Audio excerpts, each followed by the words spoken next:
Welcome so much to the Awesome Marriage Podcast. It's so good to see you. Great to have you come and be a part of our podcast today. My privilege. You know what I think? It's awesome. I love that. It is. And it's awesome having you here too. So Happily Ever After is the book we're going to talk about. Comes out of a really difficult time that was in your life and your marriage. Let's talk about that story. Sure. Well, interestingly enough, my husband and I, when we were dating, were very aware that pornography was a growing problem. And this was back in the day, so we're talking magazines. Yeah. And he had confessed to me that it had been a problem in his life, but we both naively believed that if a man is having real sex, why would he want to look at sex? Sure. And Bob was a virgin. He had waited, he had fought through that. And unfortunately, that's not the way the story went. And when we got on the other side of our wedding, we realized that we were going to have help. And we got help, and we walked in some beautiful years of sobriety. But at a certain point in the story, many years down the road, Bob pulled me aside. We sat on the red leather chairs in our living room. And he said, I don't know how to make my way back to God without breaking your heart. And then he broke my heart and shared with me how his pornography problem had resurfaced and escalated, and that he needed intervention. He needed help. The game, no suspicion of you at all. That just kind of blindsided you. Actually, I did have a suspicion. In hindsight, I had more of a knowing than I realized at the time. About 18 months before he shared this with me, which was about the time the problem was resurfacing, I started to notice that he wasn't making eye contact. He didn't seem emotionally present. He was in the room, but not really mentally there, not really emotionally there. And a really weird thing that happened is I became sick during that time with a lot of joint pain and inflammation. I have had a lifetime of asthma, but usually can control it with food and diet. And Sure. it was resurfacing really badly. And I just wasn't well. I was going from doctor to doctor, and they're like, we just can't figure out what's wrong with you. There's not a specific diagnosis we can give you. They were looking at things like lupus and really scary autoimmune things. Yeah. What I now know in hindsight is that my eyes were noticing the changes and sending signals to me that everything's not okay. And one of the things the body does when everything's not okay is it creates inflammation to create protection. Yes. And that is really at the root of a lot of our chronic problems, chronic health problems for one reason or another. And I'm not saying that every woman out there that has joint or muscle pain or asthma flare up is their husband's doing silly things. I'm not saying that at all. I'm just saying maybe they aren't unrelated. Your body is sending you a message that something's not right, and it's inviting you to pay attention to what's on the horizon. Absolutely. Just use that and I'm so glad you shared that, because I think sometimes maybe people but they notice a difference and they don't know where to pinpoint it. And so if your body, was the book that came out a couple of years ago, The Body Keeps the Score, that just talks so much about what our body does and the message it gives us. And so I think I think when you see a difference then, which you did in him, that then you started getting some of the symptoms and then finally pinpointing it. But so it wasn't total surprise when he told you. How did you react? Pretty calmly. It was like getting the last piece of a puzzle and finally figuring out how all the other pieces fit together, because it was such a significant piece. And so it didn't shock me. I sort of felt like my brain had finally figured something out and returned to me. Yeah, And that makes sense. Yeah, I didn't feel crazy. I felt crazy the day before. Now I didn't feel crazy anymore. So that was a gift. But I just kind of said, okay, I need to go for a walk. And I went for a walk. I was numb. I didn't cry. I wasn't upset. Wasn't mad. I just was stunned. And I called a girlfriend, which years ago I had struggled through my own shame from sexual sin when I was a teenager, and that shame carried me long past the sin. And Mm, so I knew, tell someone, tell someone, tell someone. That's how you fight shame. You right. tell someone. So I did. I got on the phone. I was like, I'm not going to give this any shame any time to grow grass under my feet. I'm going to call a friend. And she just kind of said, Dannah, it sounds like you're stunned and you don't know what to do. I said, I have no idea what to do. When I walk back in that house, I don't know what to say and I don't know what to do. Yes. And she began to pray over me. She said, Lord, Dannah doesn't know what to do, but your word says that it's a lamp to our feet and a light to our path. Would you invite her into your word to know what the next step is? And then it kind of broke the stunned shock, and I started to cry, which was a good thing. Yeah, And right. she said, Dannah, do you know how much light a lamp gives you? And I was like, no, I don't. Tell me. And she's like, just enough for the next step. Mm, So you don't need to know what comes next week or what comes next month or what comes next year. You need to know what comes this next hour. that's And so let's good. ask the Lord for that. So that's how I proceeded through the next many weeks of decisions and treatment, clinical care, biblical care, until we really kind of started to stabilize. I think I'm so glad you said that you reached out to a friend because I think that's important. To if you've got somebody, I think we all need somebody in our life that in time those times that we can contact because I mean, she really helped you. Yeah. I Oh, mean, yeah. God just totally used her.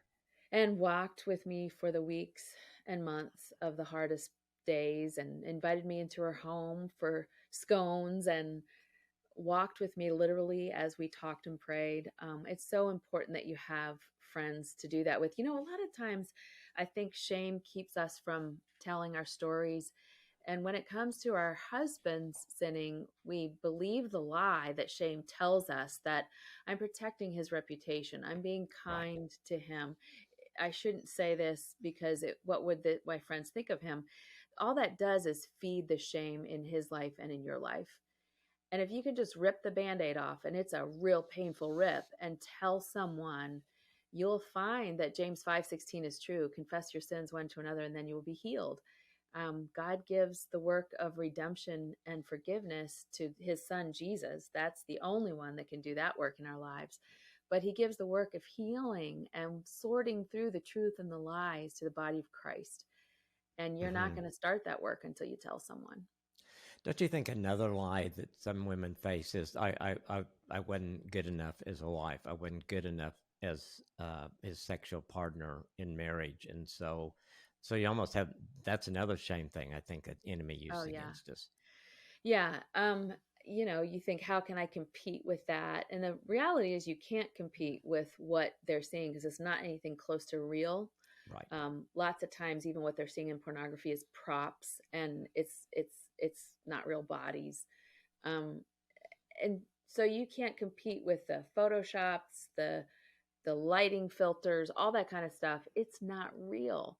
Right. And so we're trying to compete with something that doesn't exist, and it's not fair. And it's okay for a woman to be righteously angry about that because it's evil and God hates Hmm. it.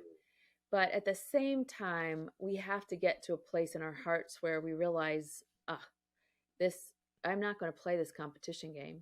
If his mind is there and his mind is unwell enough that it's there, then I'm going to do what I need to do to be a partner in his wellness so that he comes out of that place. But I'm not going to go there and play that victim game. It's really interesting in the Bible. There's a passage, I'm so bad with the addresses, but there's a passage that talks about if a husband is not walking with the Lord, a wife can win him with her conduct. Hmm. And right next to those verses, it says, your adorning should not be with golded hair or fine jewels, or braided hair or fine jewels, or um, gold. It should be that of an inner spirit. And I find it so thorough that the God of the universe ordained that in this verse where he says, hey, your husband's not in the right place, you can win him with your conduct. He says, guess what? It's not going to be with getting your boy getter outfit on. There is nothing you can do to look the right way to fix what's broken in him. Absolutely. And so it's not a new problem, even though the modern world has created new ways for us to experience that problem. It's an ancient problem. Yes. And we don't need to respond to it by worrying about how we look. That doesn't mean we don't care about how we look. I do care about how I look for my husband and for others and for me. But I don't have to be obsessed with it and compare myself to anything that would be luring his eyes away from me. Absolutely. I think God, every woman that I talked to, I just want them to know that they are enough. God equipped them Yeah. to be the partner that their spouse needs Right. completely. You're not Yes. lacking in any way. Yeah. But it is interesting you talked about. I really don't how far back it does go in Scripture, and even I guess really what David was doing, looking back, Sheba, that was kind of live porn for him, Oh, yeah. and he took that Absolutely. step. Yeah, yeah, Hmm. and I Yeah.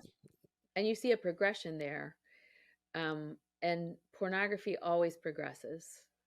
It did for David and it will for your husband. And I think a lot of times women believe the lie of it's just porn. It's not going to get worse. Well, the problem is it's really, we know the science is that it's one of the most addictive substances because of the neurochemicals it creates in your brain. absolutely. And you look at the brain of a porn addict and put it next to a heroin addict, and functionally they're very similar. Instead Mm, of a smooth surface to the brain, you see pock marks, almost like the brain has become Swiss cheese functionally. And yet we're saying in our culture, oh, it's just porn. But because of how damaged the brain becomes from it, and because you can't get the same high from looking at the same thing with heroin, with alcohol, you need mm-hmm. more of something. With porn, Sure. you need different of something. So escalation is guaranteed, it is promised. I kind of want to just jump on my soapbox for any woman believing the lie that, oh, it's just Yeah. porn. It will escalate into something if you don't do something about it. I completely agree. It's just a dark path that gets darker Yep. because the deeper someone gets into it, the darker it is. Yeah. Their hearts become more and more hardened. Yes, Yeah. it's right. So I guess there's a lot. I've had a couple of ladies I've worked with and said, "I just can't believe my husband did that. He is a Yeah. Christian." Yeah. So how prevalent is this problem in Christian marriages?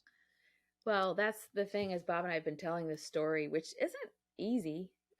Sure. We're years down the road, almost a decade down the road for our healing, but it's still really scary to talk about.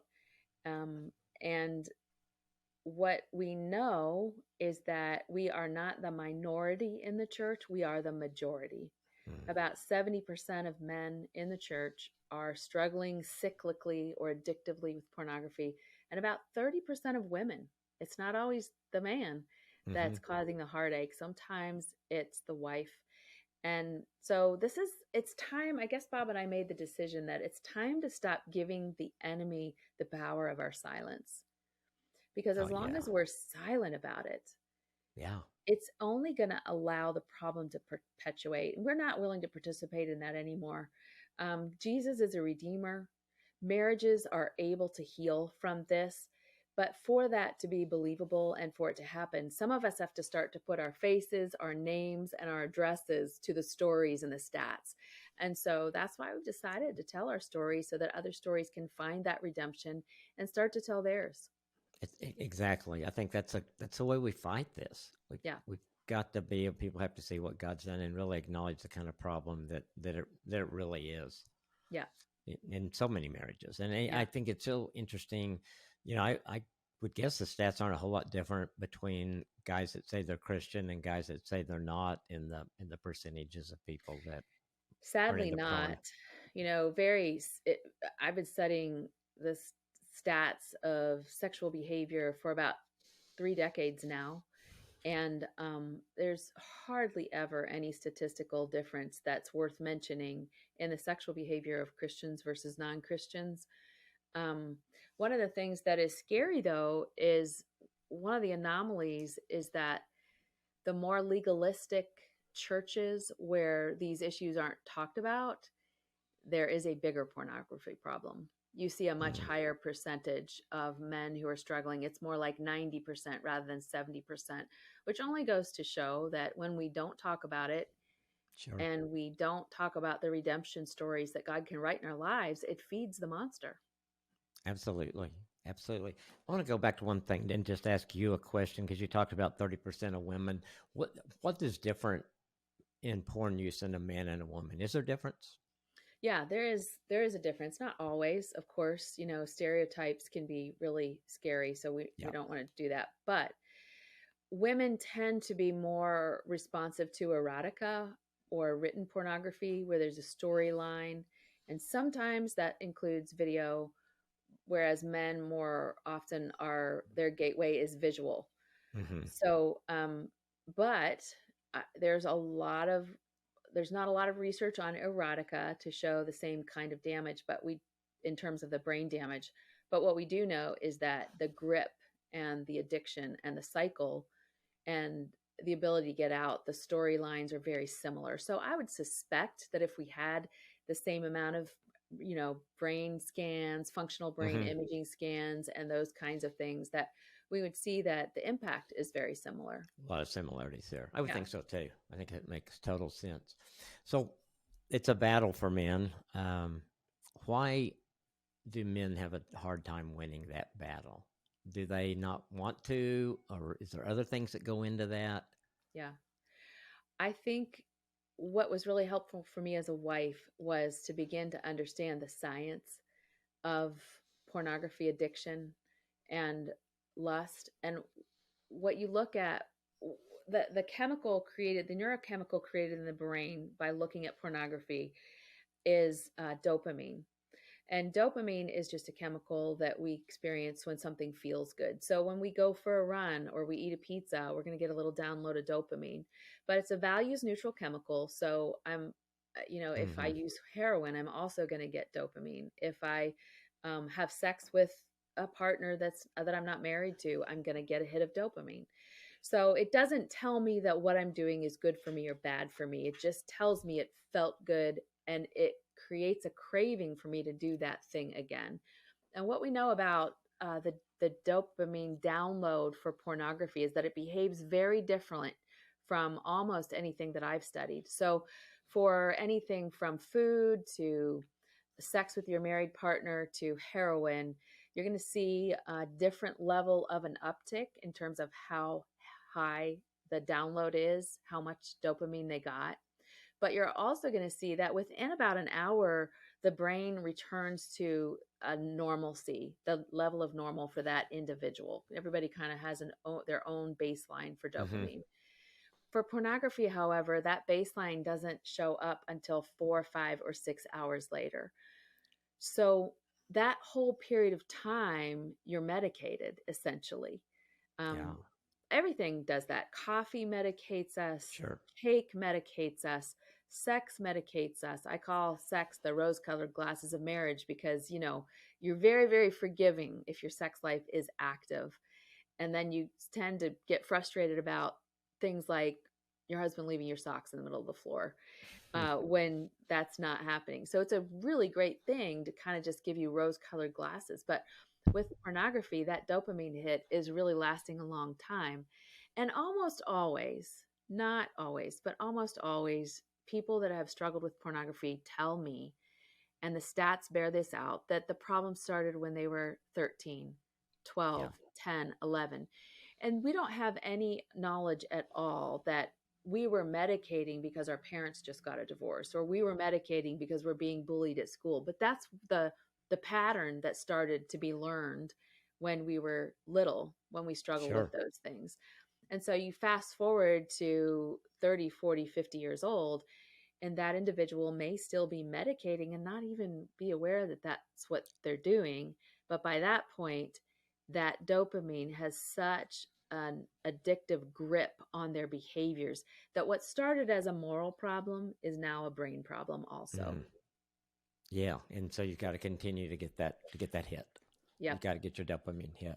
Yep. I agree. It seems like so many men, either what you're saying that I've talked to, that either they did this when something was going on in their family, or they stumbled along something. Yeah. I can remember growing up when we were 10, and my best friend down the block, his dad subscribed to Playboy, and he left it on the table, the Yep. coffee table, just like Right. you would Good Housekeeping or something, Yes. And so I think a lot of times we've been exposed, like I was exposed to some of that at a very early age. And it's, Mhm. sure, we have curiosity. I get that, all Yep. those kind of things. And through prayer and work, I was able to not let that become something that controlled my life. But Amen. it seems like with some people, that hit or whatever happens there, or like maybe they're using that to because there's trauma going on, parents are Yeah. divorcing or whatever, so it becomes a way of coping, right? Yeah. And so then you get in situations through your whole life, and that becomes your escape, your coping Yep. mechanism. That's what you learned. And there's really some good research that there's for people who aren't able to escape the grip without a lot of intervention and help. There's one of 5 traumas, and I don't know all of them, but they're really significant. Like experiencing childhood sexual abuse is one of them. Mm, Having a family system that was extremely legalistic and didn't talk about emotions and feelings and problems, but appeared picture perfect. That perfection and that legalism can really be a trauma to a heart because right. that person was never able to be real about what they were struggling with. So when there is trauma in childhood and porn is introduced, it can become a lifelong medication, and they don't even really realize that that's what they've done until they step back and they get some intervention and they get some help. Just so addictive. Yeah. So addictive. So in your marriage, how long did this battle go on, and what changed things for you? Well, Bob, it's interesting because Bob, I think, would tell you that the battle isn't over. And he would tell you that those years where he walked in sobriety, that it was kind of like a dry drunk sobriety, Mm, that it wasn't, I'm totally free, I'm totally healed. A lot of the same patterns were there, but it was coming out with food or it was coming out with screens. It just sure. found different outlets to work in. And he would say that he doesn't trust himself. We were on a podcast the other day, and the guy said, "Oh, I don't trust myself either. I don't trust myself so that my wife can trust me."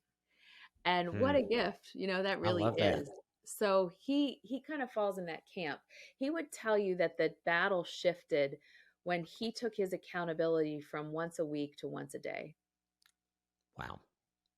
And Big that's difference. when he really started to win, when he realized that he was so helpless that he needed God's help and the help of God's people every single day to walk in integrity.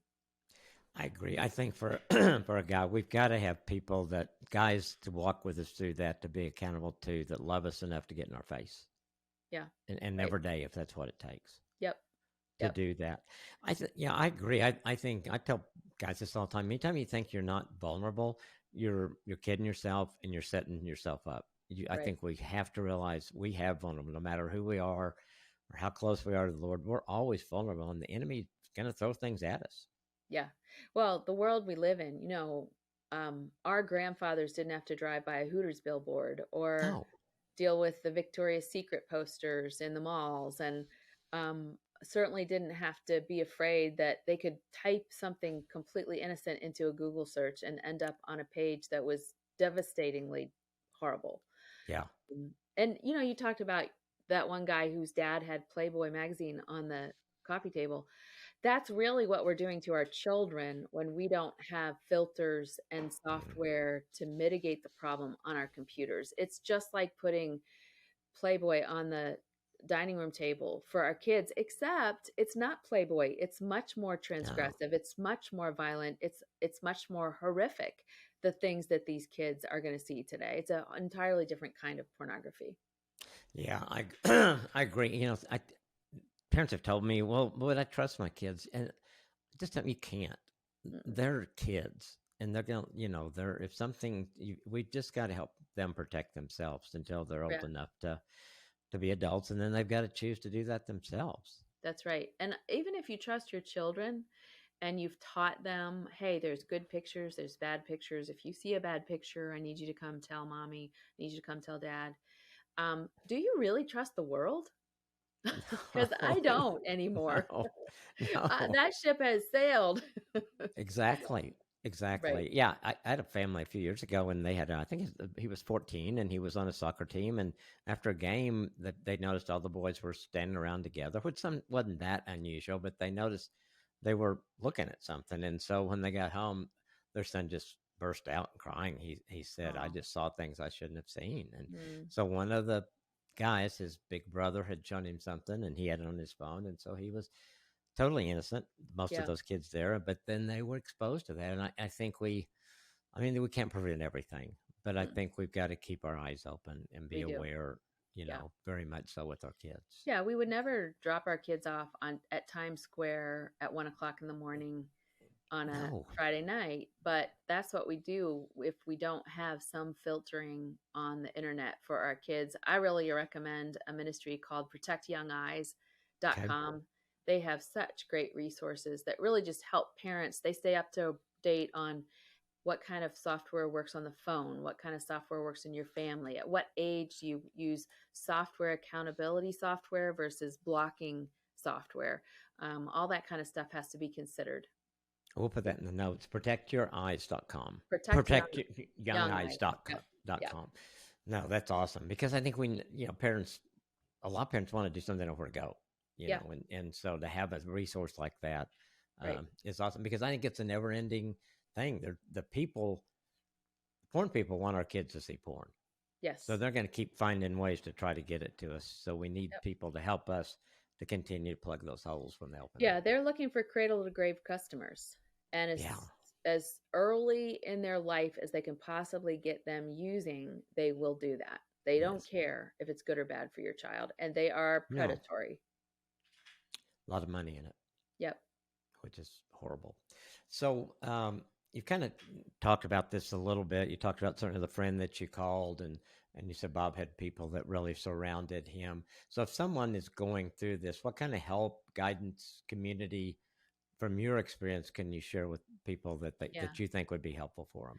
I think it's really wise to consider the complexities of whatever you want to call it, addiction, stronghold, dopamine dependence, and understand that the same person at church who's the free counselor and really loves people and really wants to help people and has helped you and your husband stop fighting about which way the toilet paper goes on the, they are not going to be able to help you through this. They're going to be in over their head if they don't understand the clinical complexities. And on the other side of that, the clinical complexities of a brain traumatized by pornography is one side of the coin, but the other side of the coin is that you might be dealing with a partner who's experiencing betrayal trauma. And there's Mm, actually a term for it because, when I talked about my physical symptoms, I had physical symptoms that I didn't understand that were a part of sure. what I was experiencing.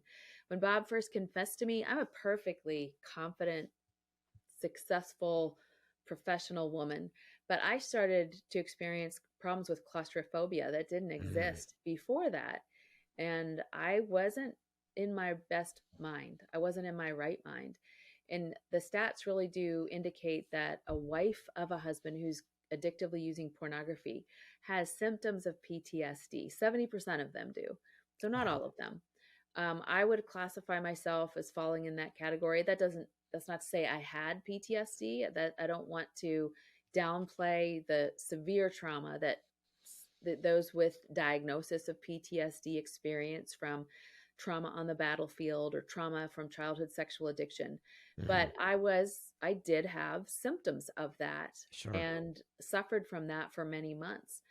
And so, for an example of why it's important to have clinical understanding on that, for me to just forgive my husband in the early stages of my trauma wouldn't have been probably genuine or fruitful, and it could have even added to my trauma.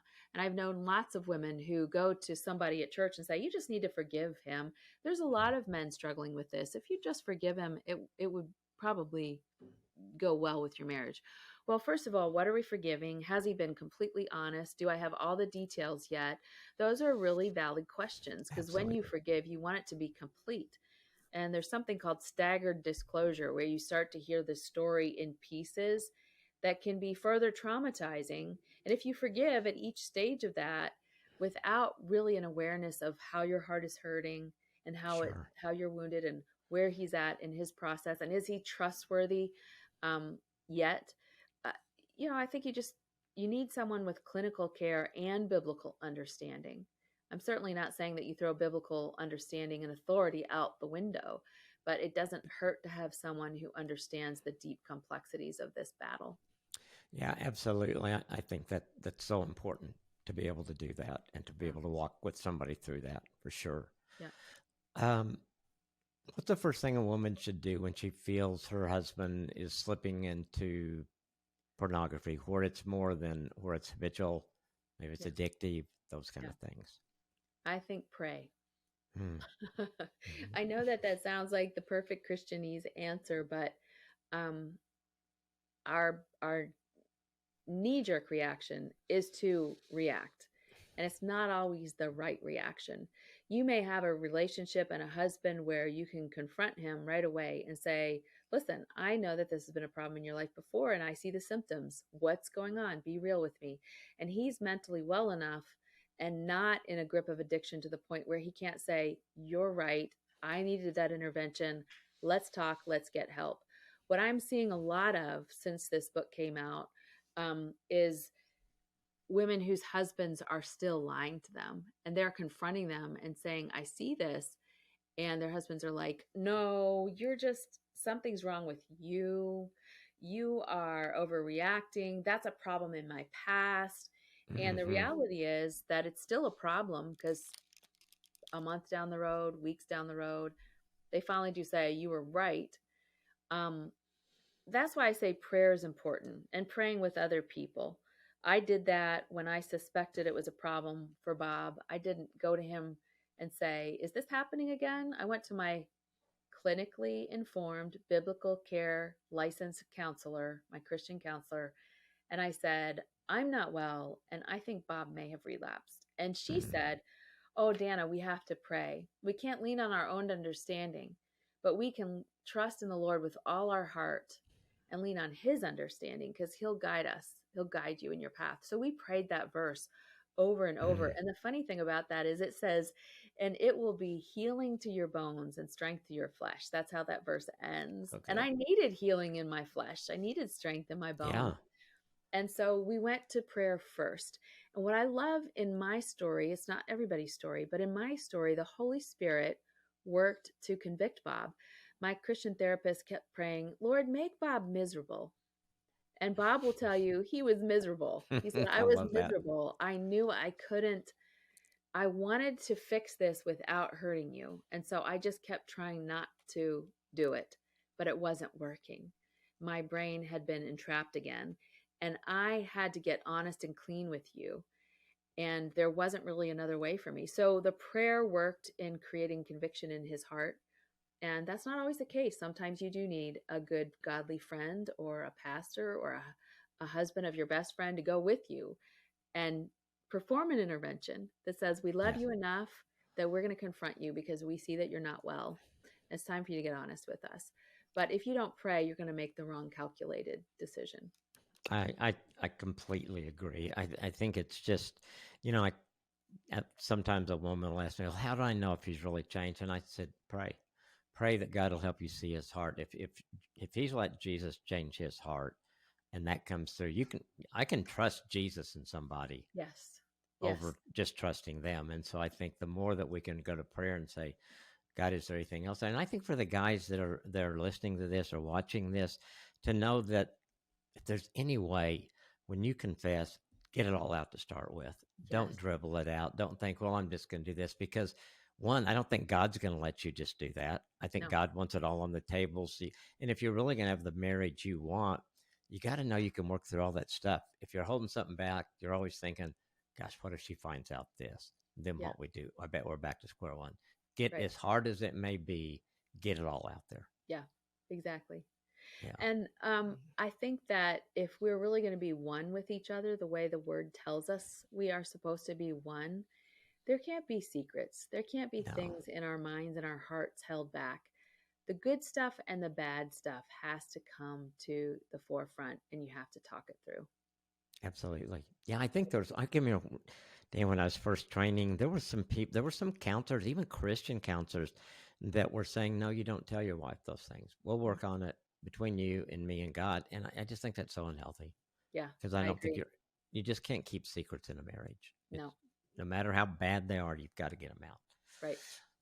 So, what do you say to a man or a woman that's feeling lost right now and just, what are my next steps? What would you tell them? Yeah, I think the next step's always to get help. Yeah. We just, in conjunction with the book we released a limited series, 8 episode podcast called Happily Even After, to kind of guide husbands and wives through each step of the process. So the first step is really getting honest with our emotions. The Bible says, Jesus said, "You will know the truth, and the truth will set you free." And he was speaking of himself. He was saying, "I am truth, and I Mm-hmm. will set you free." But there's also a matter of the factual truth of what's happening in your life and in your world. You'll experience great freedom when you start to operating in those facts. And what one of our counselors told us is the hardest thing to be truthful about is your emotions. Mm. So, your parents divorced when you were this old, or you were sexually abused when you were this old. How does that make you feel? Because Yeah. you see, we can get to the facts of my parents divorced or I was abused, but until we get to, I felt rejected, I Yeah. felt abused and used, until we get to those words and grieve over those words, we don't really start to experience freedom because we don't know what to ask Jesus for healing in that. Jesus, can you help me feel loved and accepted? Because I have finally realized that my whole life, since 7th grade, I have felt rejected. What is your truth about that, Jesus? Mm. And so the first step that we encourage couples to go through is emotions. And then we get to, like, the next step is forgiveness. But we don't do forgiveness until we get honest about our emotions and how those things have made us feel, because then we really know what we're forgiving, and it's Absolutely. authentic and it's rich and it's complete. So the steps are there on the podcast. They're also there in the book. And it's not like this is a one shot fix all type No. thing, because every couple's different. But this is what worked for Bob and I, and we wanted to share that. Oh, that's so good. That's so good. And I think people know it is a process. It takes time. Yeah. You kind of hit on this earlier, but I kind of want to go back to it. How our culture wants us to accept porn or minimize it's not as harmful. In my experience, it can be every bit as harmful as your spouse having an emotional affair or a physical affair. Do you agree with that?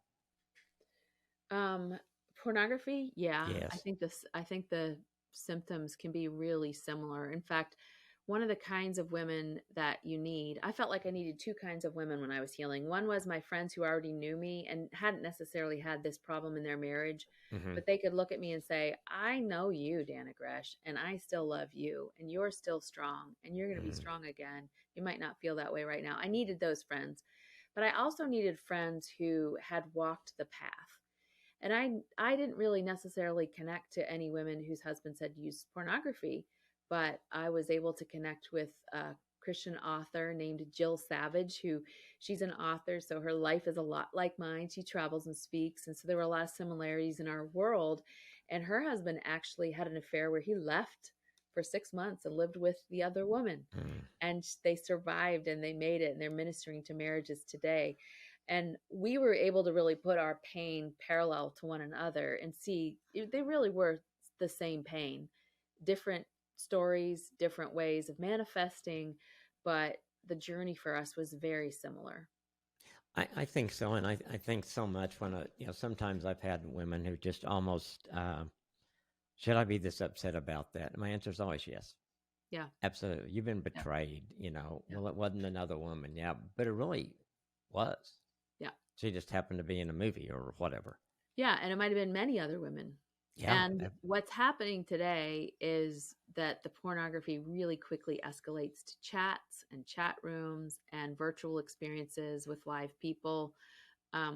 That's not necessarily, I'm not saying necessarily that was my husband's problem, but that's very, very common these days. And I'm terrified of virtual reality porn as it starts to be developed. I don't think we have any idea how I don't either. destructive it's going to be to lives and to marriages.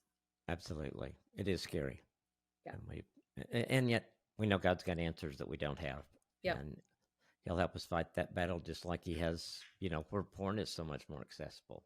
When Right. I was growing up, I wouldn't go into one of those places and buy a magazine or something. I wouldn't Right. be cut dead there.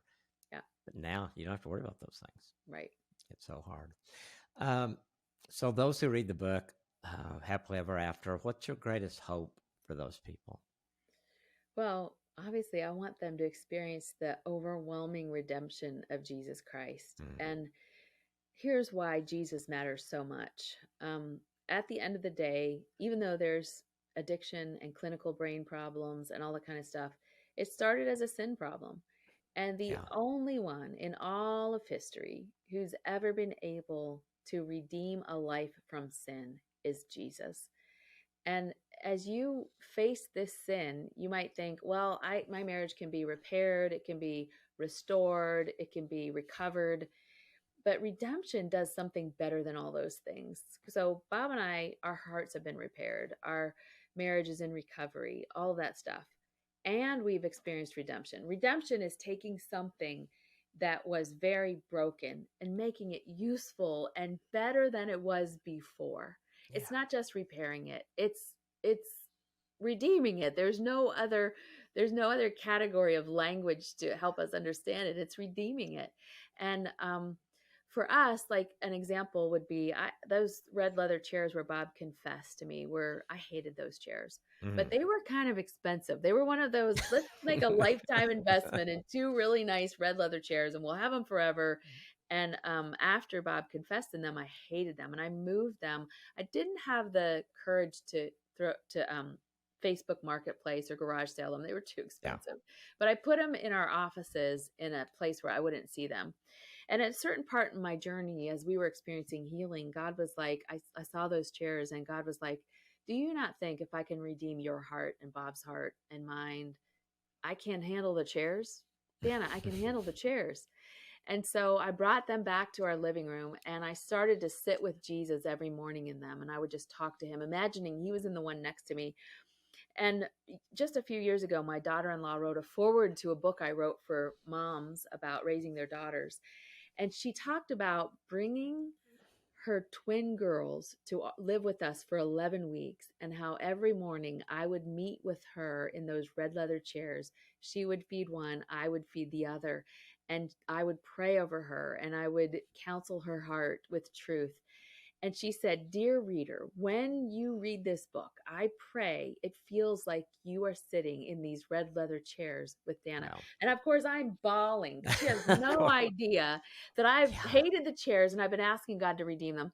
That's how thorough He is. And they're the I chairs where know. we've welcomed grandkids, where last night I sat there with my DC group and I discipled 20-something-year-old girls. God has made them better than they were before. And he's done that with my marriage too. He's a thorough redeemer. I love that. I love how God can redefine anything like that for us. And I agree. I think where you guys are, where you and Bob are, and where I see couples that fight through these things, they would all say, I hate what I went through, but my marriage is better than it's ever been. Yeah. And I think that God gives us that kind of hope and what he can Yeah. do when we're really open and transparent and get it all out, where we're willing to let him work Yeah. with it. Yeah. He does miracles. Yeah. There's a Sarah Groves song. I love Sarah Groves, Christian recording artist. She sings A Different Kind of Happy is the name of the song. And she sings, better than our promises are the day we got to keep them. Oh, And then that's so she good. goes on to sing, there are different kinds of happy. And there's a real happy on your wedding day of the hope and the future of what's ahead. But even after the happiness that you knew before brokenness, even after that, there is a happiness that comes from having hearts that are clean before each other. Mm. And I really think that if marriage is a picture of Christ in the church, there's probably going to be some sin involved because he loves us in spite of our sin. Yeah. And so there's going to be brokenness in your marriage. It's just a matter of what kind. And are you going to let God redeem it so that you can experience a different kind of happy? And the joy that comes when he does Yeah. redeem it, when you let him in. That's so good.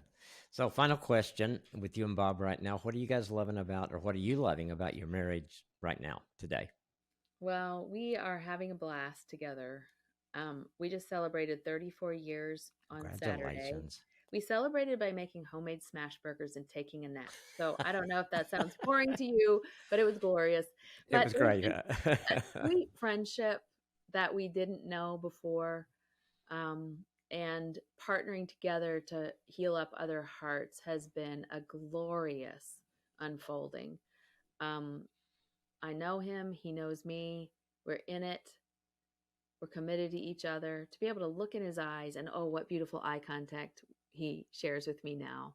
When the shame has been erased, that sweet man began looking me in the eyes again. And what a gift that is. We're having fun, and we love being grandparents. I would get out the pictures, but we'd be here for hours. I can totally identify. And if I get in mine, it would be more hours. So all that is. But I think so. And I think when God brings something full circle like that and makes something good out of something so bad. And I love that you guys have been willing to share your story, to get that out there where it can help other people. And maybe God doesn't call everybody that goes through this to do that at that level. But I just feel if you've gone through it and God's healed it, God's going to bring somebody in your life at some time that needs to hear your story. And I'd say that to everybody that's listening today. Amen. Thank you, Dannah, for being with us. The book is Happily Ever After, Let God Redeem Your Marriage. It's available everywhere. It's a great book. It will help so many people. Thank you for writing it, and you and Bob sharing your story, and thanks for being a part of our podcast today. Thank you. My